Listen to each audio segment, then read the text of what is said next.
Friends, ಎಲ್ಲರಿಗೂ ನಮಸ್ಕಾರ. ರೇಖಾ ಅಡುಗೆ ಚಾನಲ್ಗೆ ಸ್ವಾಗತ. ಏನ್ರಿ ಎಲ್ಲ ಮಕ್ಕಳು ರಜದಲ್ಲಿ ತುಂಬ ಕಾಟ ಕೊಡ್ತಾ ಇದ್ದಾರಾ? ಆದರೆ ಮಕ್ಕಳಿಗೋಸ್ಕರ ಸ್ಪೆಷಲಾಗಿ ಮನೇಲಿ ಇರ್ತಿರಲ್ವ, ಗಿರ್ಮಿಟ್ ಮಾಡೋಣ ಅಂದ್ಕೊಂಡಿದ್ದೀನಿ. ಗಿರ್ಮಿಟ್ ತುಂಬ ಸೂಪರಾಗಿ ಸ್ಪೈಸಿಯಾಗಿ ಸಖತ್ತಾಗಿರುತ್ತೆ. ಇದು ಹೇಗೆ ಮಾಡೋದು, ಇದಕ್ಕೆ ಬೇಕಾಗೋ ಇಂಗ್ರೀಡಿಯೆಂಟ್ಸ್ ನೋಡೋಣ. ನೋಡಿ, ಸಪ್ಪೆ ಕಡಲೆಪುರಿ ತೊಗೊಂಡಿದ್ದೀನಿ. ಚೆನ್ನಾಗಿ ಕ್ಲೀನ್ ಮಾಡಿ ಇಟ್ಕೊಳ್ಳಿ. ಅದನ್ನು ಒಂದು ಬೌಲ್ಗೆ ಹಾಕಿಟ್ಕೊಂಡಿದ್ದೀನಿ. ಒಂದು ಅರ್ಧ ನಿಂಬೆಹಣ್ಣು ಗಾತ್ರದಷ್ಟು ಹುಣಸೆ ನೆನೆಯಾಗಿ ಇಟ್ಕೊಂಡಿದ್ದೀನಿ. ಮತ್ತು ಒಂದು 2 ರಿಂದ 3 ಈರುಳ್ಳಿ ಕಟ್ ಮಾಡಿ ಇಟ್ಕೊಂಡಿದ್ದೀನಿ. ಸಾಸಿವೆ ಸ್ವಲ್ಪ ಒಗ್ಗರಣೆಗಾಗೋಷ್ಟು, ಹಸಿಮೆಣಸಿನ್ಕಾಯಿ ಒಂದು 3 ಕಟ್ ಮಾಡಿ ಇಟ್ಕೊಂಡಿದ್ದೀನಿ ಚಿಕ್ಕದಾಗಿ, 1/4 ಟೀ ಸ್ಪೂನ್ ಹಿಂಗು, ಒಂದು 50 ಗ್ರಾಮ್ ಆಗೋಷ್ಟು ಕಡಲೆಬೀಜ ಎಣ್ಣೆಯಲ್ಲಿ ಕರೆದಿಟ್ಕೊಂಡಿದ್ದೀನಿ. ಮತ್ತು ಕರಿಬೇವು ಒಗ್ಗರಣೆಗಾಗೋಷ್ಟು, ಕೊತ್ತಂಬರಿ ಒಂದು ಅರ್ಧ ಕಪ್ ಆಗೋಷ್ಟು ಚಿಕ್ಕದಾಗಿ ಕಟ್ ಮಾಡಿದ್ದು, 1 ಟೇಬಲ್ ಸ್ಪೂನ್ ಆಗೋಷ್ಟು ಬೆಲ್ಲ ತುರಿದಿಟ್ಕೊಂಡಿದ್ದೀನಿ, ಒಂದು ಅರ್ಧ ಟೇಬಲ್ ಸ್ಪೂನ್ ಅರಿಶಿನ, ಒಂದು ಅರ್ಧ ಟೇಬಲ್ ಸ್ಪೂನ್ ಖಾರದ ಪುಡಿ, ಮತ್ತು ಒಗ್ಗರಣೆಗಾಗೋಷ್ಟು ಒಂದು 3 ರಿಂದ 4 ಟೇಬಲ್ ಸ್ಪೂನ್ ಎಣ್ಣೆ, ಒಂದು 2 ಟೊಮೊಟೊ ಕಟ್ ಮಾಡಿ ಇಟ್ಕೊಂಡಿದ್ದೀನಿ, ಒಂದು 2 ಟೇಬಲ್ ಸ್ಪೂನು ಹುರ್ಗಡ್ಲೆ ಪುಡಿ, ಸೊ ಮನೇಲೆ ಮಾಡಿಟ್ಕೊಂಡಿದ್ದೀನಿ, ಒಂದು ಅರ್ಧ ನಿಂಬೆಹಣ್ಣು, ಒಂದು ಕ್ಯಾರೆಟ್ ತುರಿ. ಇದು ಸೇವ್, ಅಂದರೆ ಸೇವ್ ಸಿಕ್ಕಿಲ್ಲ ಅಂದರೆ ಮಾಮೂಲಿ ಮಿಕ್ಚರ್ ಕೂಡ ತೊಗೋಬೋದು. ನಾನಿಲ್ಲಿ ಅದೇ ರೀತಿ ಬಾಂಬೆ ಮಿಕ್ಚರ್ ತೊಗೊಂಡಿದ್ದೀನಿ. ಈಗ ಹೇಗೆ ಮಾಡೋದಂತ ನೋಡೋಣ. ಸ್ಟವ್ ಮೇಲೆ ಒಂದು ಫ್ರೈ ಪ್ಯಾನ್ ಇಟ್ಕೊಂಡು ಈಗ ಗೊಜ್ಜು ತಯಾರು ಮಾಡ್ಕೊಳ್ಳೋಣ. ಈ ಗಿರ್ಮಿಟ್ ಸ್ಪೆಷಲ್ಗೆ ಗೊಜ್ಜೆ ಮೇನ್ ಇಂಗ್ರೀಡಿಯೆಂಟ್ಸು. ಚೆನ್ನಾಗಿ ಎಣ್ಣೆ ಕಾದ್ಮೇಲೆ ಸಾಸಿವೆ ಹಾಕ್ತಾಯಿದ್ದೀನಿ. ಸ್ವಲ್ಪ ಎಣ್ಣೆ ಜಾಸ್ತಿನೇ ಹಾಕ್ಕೊಳ್ಳಿ, ಚೆನ್ನಾಗಿರುತ್ತೆ ಗಿರ್ಮಿಟಲ್ಲಿ. ಮತ್ತು ಹಿಂಗೆ ಹಾಕ್ತಾಯಿದ್ದೀನಿ. ಮತ್ತು ಹಸಿರು ಮೆಣಸಿನ್ಕಾಯಿ. ಕೆಲವ್ರಿಗೆ ಹಸಿಮೆಣ್ಸಿನ್ಕಾಯಿ ಇಷ್ಟ ಇಲ್ಲ ಅಂದರೆ ಖಾರದ ಪುಡಿನೂ ಯೂಸ್ ಮಾಡ್ಬೋದು. ಹಸಿಮೆಣ್ಸಿನ್ಕಾಯಿ ಹಾಕಿದ್ರೆ ಗಿರ್ಮಿಟ್ ತಿನ್ನೋವಾಗ ತುಂಬ ಒಂದೊಂದು ಸಿಗುತ್ತೆ, ಪೀಸ್ ಚೆನ್ನಾಗಿರುತ್ತೆ.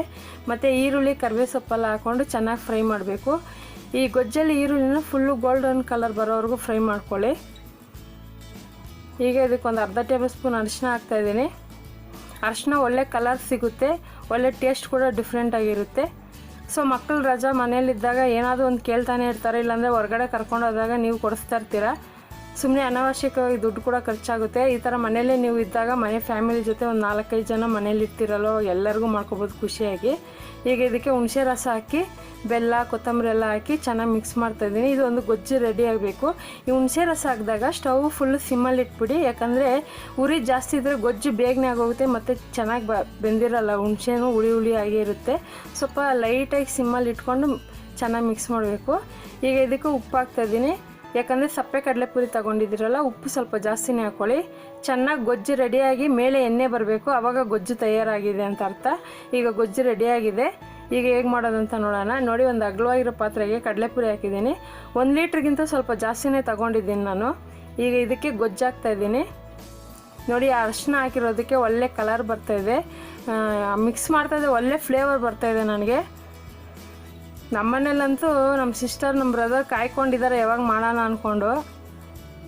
ಈಗ ಚೆನ್ನಾಗಿ ಮಿಕ್ಸ್ ಮಾಡಿದ್ಮೇಲೆ ಹುರ್ಗಡ್ಲೆ ಪುಡಿ ಹಾಕ್ತಾಯಿದ್ದೀನಿ. ಮೇನ್ ಇಂಗ್ರೀಡಿಯೆಂಟ್ಸ್ ಇದೆ, ಹುರ್ಗಡ್ಲೆನ ಪುಡಿ ಮಾಡಿ ಹಾಕಿದ್ರೇ ಆ ಕಡಲೆಪುರಿಗೆ ಹಾಕಿರೋ ಮಸಾಲೆ ಎಲ್ಲ ಇಟ್ಕೊಳ್ಳೋದು ಚೆನ್ನಾಗಿರುತ್ತೆ. ಮತ್ತು ಇದಕ್ಕೆ ಈರುಳ್ಳಿ, ಟೊಮೊಟೊ, ಕೆಲವರು ಸೌತೆಕಾಯಿ ಕೂಡ ಯೂಸ್ ಮಾಡ್ತಾರೆ, ನಿಮ್ಗೆ ಇಷ್ಟ ಇದ್ದರೆ ಹಾಕ್ಕೋಬೋದು. ಮತ್ತು ಕೊತ್ತಂಬರಿ ಹಾಕ್ತಾಯಿದ್ದೀನಿ, ಒಂದು ಕ್ಯಾರೆಟ್ ತುರಿದು ಹಾಕ್ತಾಯಿದ್ದೀನಿ. ಮತ್ತು ಒಂದು ಸ್ವಲ್ಪ ಖಾರ ಇರಲಿ ಅಂದ್ಬಿಟ್ಟು ಖಾರದ ಪುಡಿನೂ ಒಂದು ಅರ್ಧ ಟೀ ಸ್ಪೂನ್ ಆಗೋಷ್ಟು ಹಾಕ್ತಾಯಿದ್ದೀನಿ. ಬೇಕಂದರೆ ಉಪ್ಪು ಕೂಡ ಹಾಕೋಬೋದು, ರುಚಿ ನೋಡಿ. ಮತ್ತು ಒಂದು ಅರ್ಧ ನಿಂಬೆಹಣ್ಣು ಹಾಕ್ತಾಯಿದ್ದೀನಿ. ನಿಂಬೆಹಣ್ಣು ಹಾಕಿದ್ರೂ ಟೇಸ್ಟ್ ಚೆನ್ನಾಗಿರುತ್ತೆ. ಮತ್ತು ಕೊನೆಯದಾಗಿ ಮಿಕ್ಚರ್ ಹಾಕ್ತಾಯಿದ್ದೀನಿ. ಹಾಕಿ ಚೆನ್ನಾಗಿ ಮಿಕ್ಸ್ ಮಾಡ್ಕೊಳ್ಳಿ. ನಿಮ್ಗೇನಾದ್ರು ಇದು ಲೈಟಾಗಿದೆ, ಇನ್ನೂ ಸ್ವಲ್ಪ ಗೊಜ್ಜು ಜಾಸ್ತಿ ಬೇಕಂದರೆ ಕೂಡ ಹಾಕೋಬೋದು. ನಾನು ಅದೇ ರೀತಿ ಸ್ವಲ್ಪ ಗೊಜ್ಜು ಹಾಕ್ಕೊತಿದ್ದೀನಿ. ತುಂಬ ಚೆನ್ನಾಗಿರುತ್ತೆ ಫ್ರೆಂಡ್ಸ್. ನೀವು ಕಡಲೆಪುರಿ ತಗೊಬಂದು ಮನೆಯಲ್ಲೇ ಮಾಡ್ಕೊಂಡು ಆರಾಮಾಗಿ ಧಾರಾಳವಾಗಿ ತಿನ್ಬೋದು. ಇವಾಗ ಹೊರಗಡೆ ಹೋದರೆ ಒಂದು ಪ್ಲೇಟಿಗೆ 20-25 ರೂಪಾಯಿ ಆಗೇ ಆಗುತ್ತೆ ಗಿರ್ಮಿಟ್ಟು. ಅದೇ ನೀವು ಮನೇಲಿ ಮಾಡಿದ್ರೆ ಸ್ವಲ್ಪ ಎಕ್ಸ್ಟ್ರಾನೇ ತಿನ್ಬೋದು. ನೀವು ಮಾಡಿದ್ದೀರಿ ಅಂತ ಖುಷಿನೂ ಆಗುತ್ತೆ.